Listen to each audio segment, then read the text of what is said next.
We live? Okay.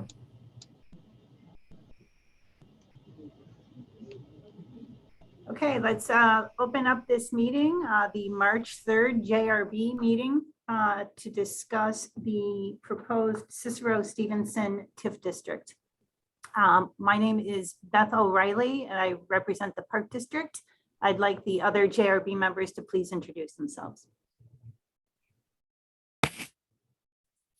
This is Tracy Creed from Chicago Public Schools.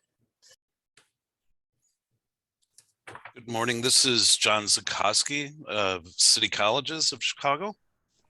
Hi, John. Hi, Tracy. Hi, Tracy. Hey, Beth. Trisha Marino Ruffalo with Cook County. Brendan White, City of Chicago.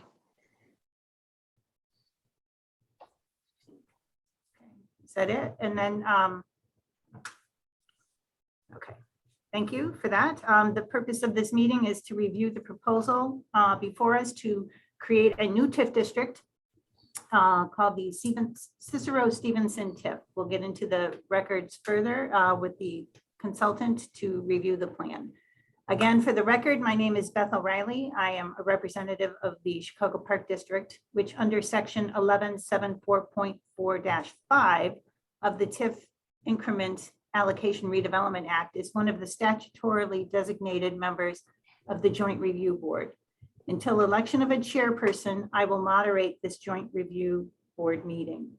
For the record, this will be a meeting to review the proposed Cicero Stevenson Tax Increment Financing District. The date of the meeting was announced at and set by the Community Development Commission of the City of Chicago at its meeting of February 8th, 2022. Notice of this meeting of the Joint Review Board was also provided by certified mail to each taxing district represented on the board, which includes the Board of Education, Chicago Community Colleges District 508, Chicago Park District, Cook County, and the City of Chicago. Public notice of this meeting was also posted as of Tuesday, March 1st in various locations throughout City Hall. The first order of business will be to elect our public member for this Joint Review Board. With us today is Ms. Joanne Williams. Ms. Williams, are you familiar with the boundaries of the proposed Cicero Stevenson TIF district? You're on mute.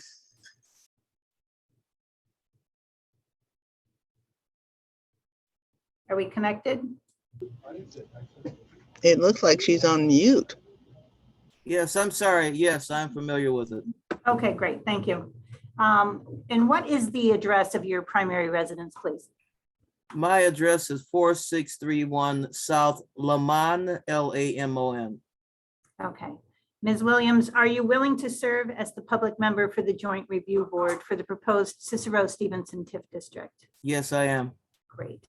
Thank you for helping us today. I will entertain a motion that Joanne Williams be selected as the public member. Is there a motion? So moved. Okay. Is there a second? Second by Trisha. Okay. All in favor, please vote by saying aye.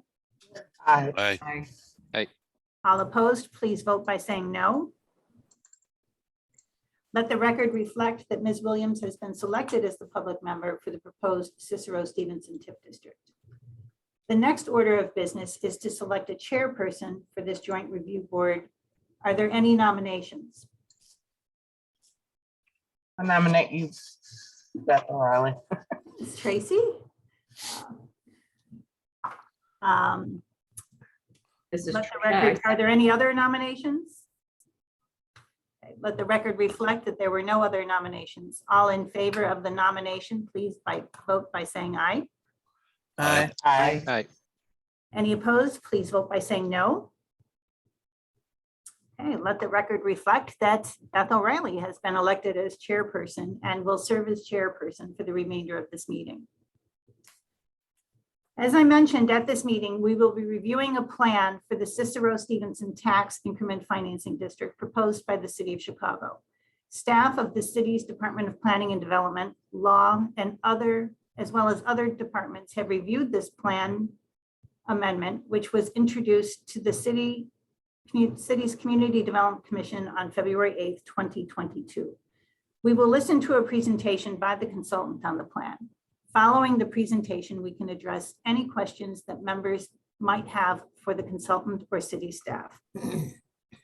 An amendment to the TIF Act requires us to base our recommendation to approve or disapprove the proposed Cicero Stevenson tax increment financing district on the basis of the area and the plan satisfying the plan requirements, the eligibility criteria defined in the TIF Act and objectives of the TIF Act.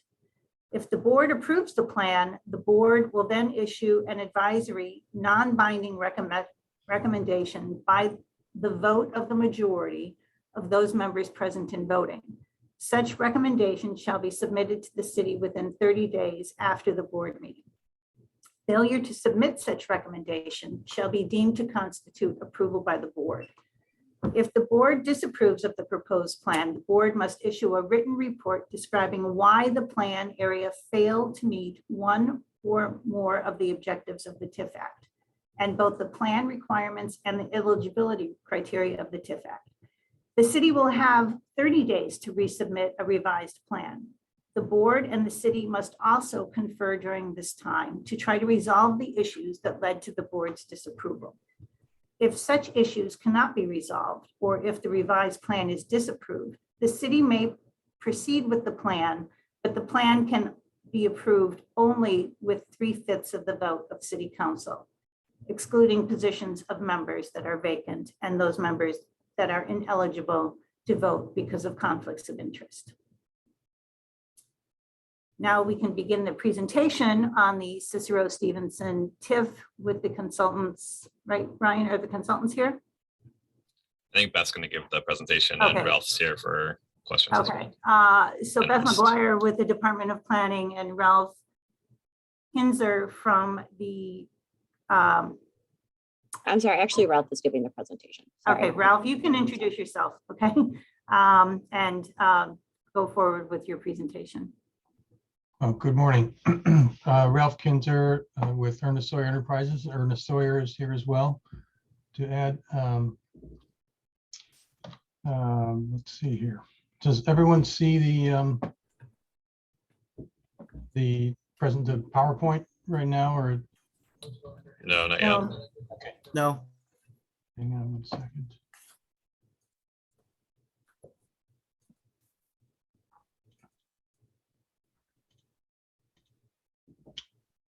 Or is it a little?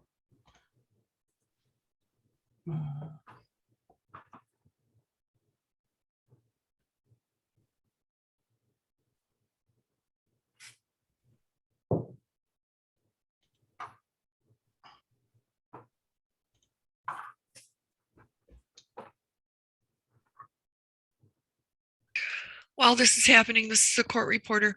Who seconded in the beginning? There was a male voice. And it didn't show up on my screen. I thought it was John. Yes, you can put me down for that. John Zakowski. John- Okay. Yes, thank you. Thank you. Apologize. I thought my camera isn't quite working. I apologize. Okay, thanks. Thanks. Ralph, if you're having trouble, I can share it. I think I'm about to get it here.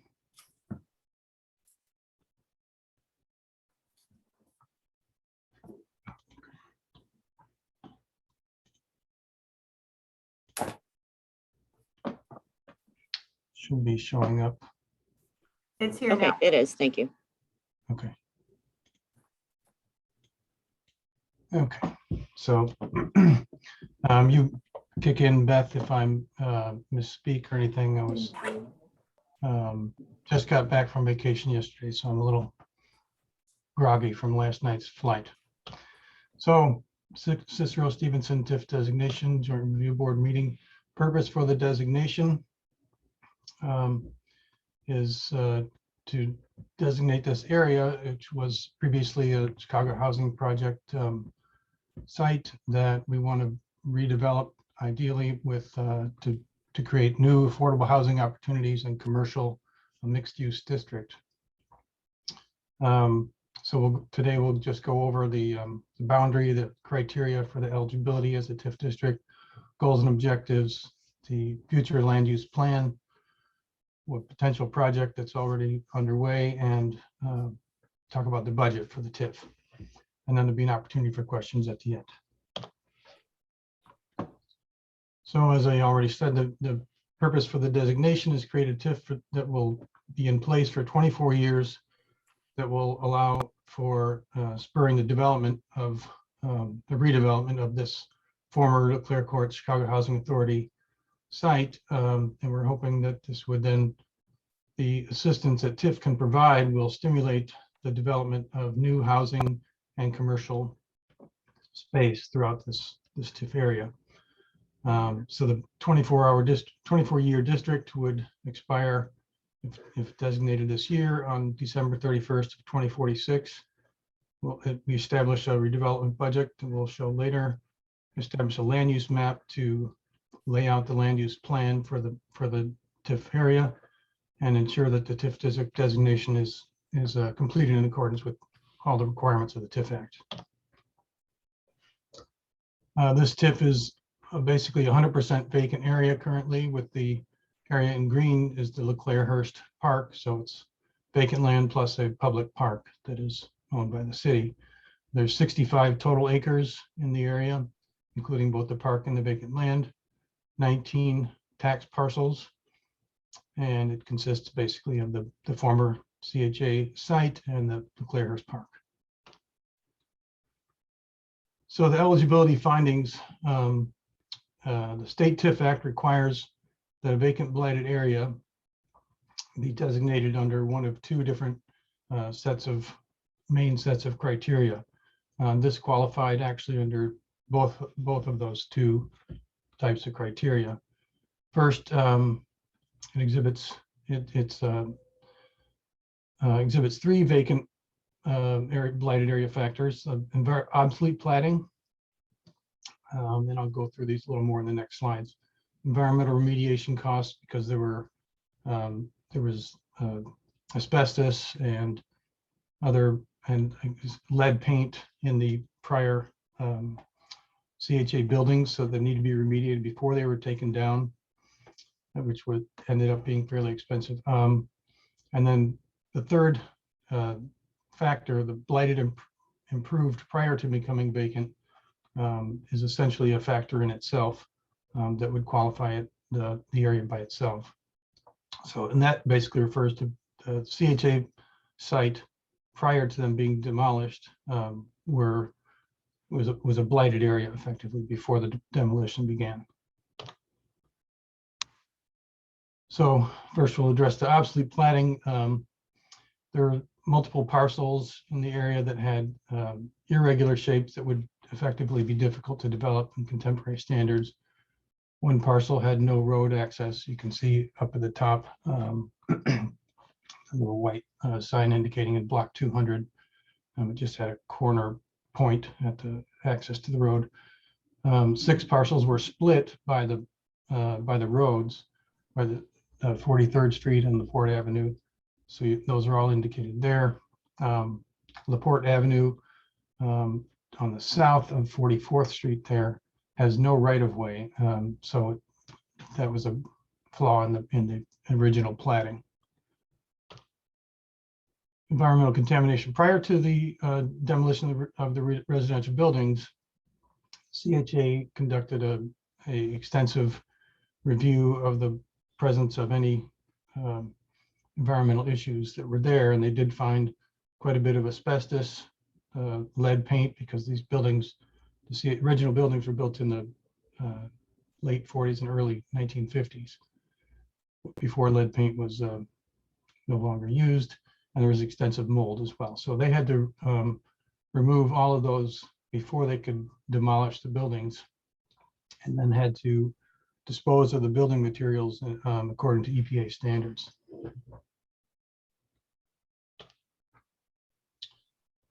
Blighted area prior to vacancy. So this is effectively a factor in itself. So we look at the conditions that existed just prior to the demolition of the CHA buildings. And as might be expected, there were 6 factors present: dilapidation, obsolescence, the buildings were were quite a bit outdated compared to contemporary standards. Obviously deterioration was present, and I think we have some pictures to show if at the end if people want to review some of that. Structures were well below building codes. The plumbing, the electrical systems, HVAC systems overall were quite a bit below current standards. Obviously, there were excessive vacancies. Approximately 70 to 80% of the units were vacant at that time. And as I mentioned before, the environmental cleanup costs were present and had been incurred right immediately prior to the demolition. So you needed 5 of 6 factors. There were 6 factors present to be considered a vacant area prior to the demolition. So the overall goals for this TIF is, as mentioned before, to promote the development of mixed income residential community range of housing options. So there'll be affordable CHA replacement units as well as market rate units. And we're also hoping to develop commercial amenities like grocery and other retail, so it's not strictly a residential community without commercial opportunities immediately nearby. Or maximizing the private investment in the public benefit, and also hopefully improve the infrastructure in the parks nearby. Let's go to the next slide. This map shows the land use plan. Whoops. Skip forward there. This shows the land use plan for the area. As you can see in the green on the west side is the Blairhurst Park that will remain. The blue parcel there is a institutional use. There's a charter school that most likely has bought that parcel, will likely develop that as a charter school. And the mixed use, all of the light brown or beige color there is all to be developed as indicated before, mixed residential uses and commercial uses throughout. So this is one preliminary vision for the site that the CHA is working with the developer Cabrera Capital Partners, and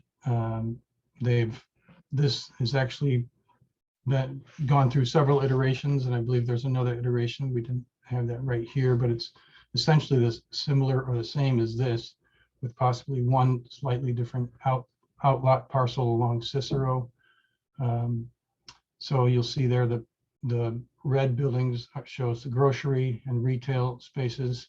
The blue one is a healthcare outlet, hopefully with some medical offices. And then to the south of 44th Street will be mostly residential with those will be multi-story buildings with possibly some retail on the ground floor as well, or community organization uses on the ground floors. So this shows a rendering of essentially that same site plan that we showed before. This continues to evolve but they should be breaking ground hopefully sometime this year or next. So this plan can start being implemented as soon as within a few months or a year from now. So this is just a visual now. This is not the solidified plan yet, but this is what it should be looking like roughly. So the TIF requires establishing a budget for, this is specifically the TIF expenditures that would be used to help spur development in this TIF district. And the total budget is 80 million. You can see most of the budget is targeted towards affordable housing assistance and public works and improvements, refers to the infrastructure in the area. They'll have to do new streets, sewers, sidewalks, and curbs. And there's a fair amount in there for job training and interest subsidy for the development. As the developers build out, they incur interest costs prior to completing the project.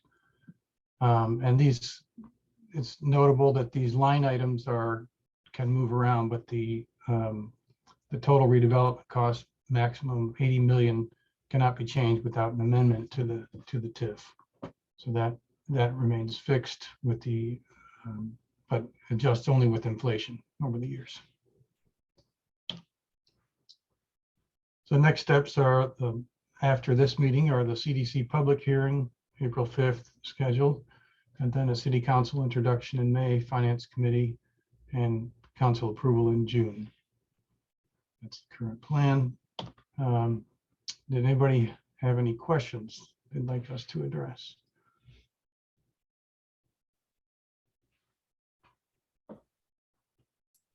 This is Joanne Williams. I have a question. Sure, go ahead. During the initial discussion of this TIF, Mhm. a question arose and has been an issue in the community itself about AGC, which is the charter school, Academy for Global Citizenship. Mhm. If they qualify for a TIF, because we were told at the initial Zoom meeting that they would not receive TIF funding. Is that correct? So we have not, from the city's standpoint, we have no plans to assist that school with any TIF funding, nor have we been approached. All right.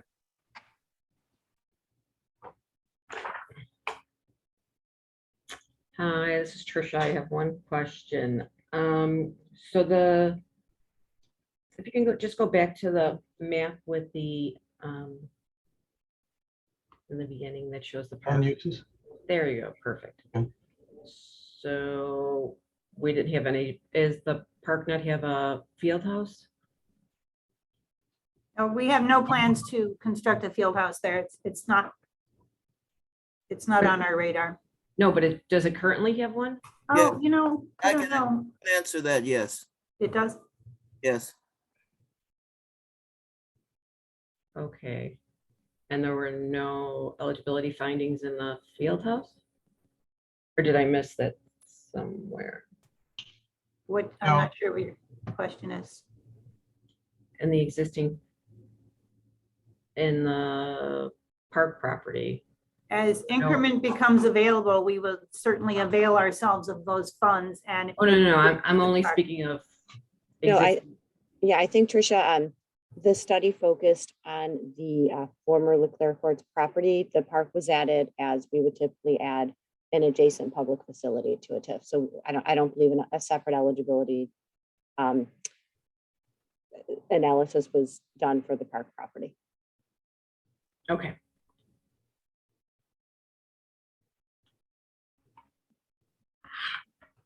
May I ask, well, I'll add something. I had asked during the original Zoom meeting for this TIF if Leclerc Park could be included in that TIF for any projects that may become available, park expansion or other things that the Park Advisory Council might come up with.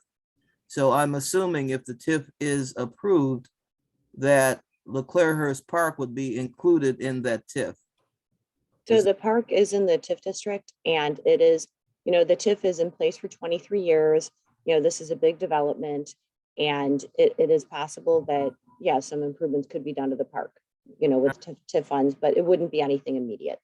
Yeah, I understand. Thank you. And it is budgeted under the $20 million into the public works category of the budget. So it will be an eligible expense once there is available increment.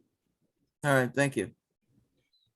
And we will certainly avail ourselves of those funds. We are very keen on the use of TIF to improve the infrastructure. Given the influx of new residents here, I'm sure the park could certainly use a spruce up. Definitely. Right.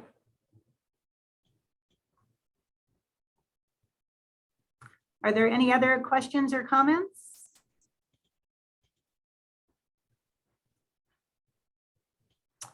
Okay, if there are no further questions, I will entertain a motion that this joint review board finds that the proposed Cicero Stevenson TIF tax increment financing redevelopment project area satisfies the redevelopment plan requirements under the TIF Act, the eligibility criteria defined in section 11-74.4-3 of the TIF Act, and the objectives of the TIF Act, and that based on such findings, approval approve such proposed plan amendment under the TIF Act. Is there a motion?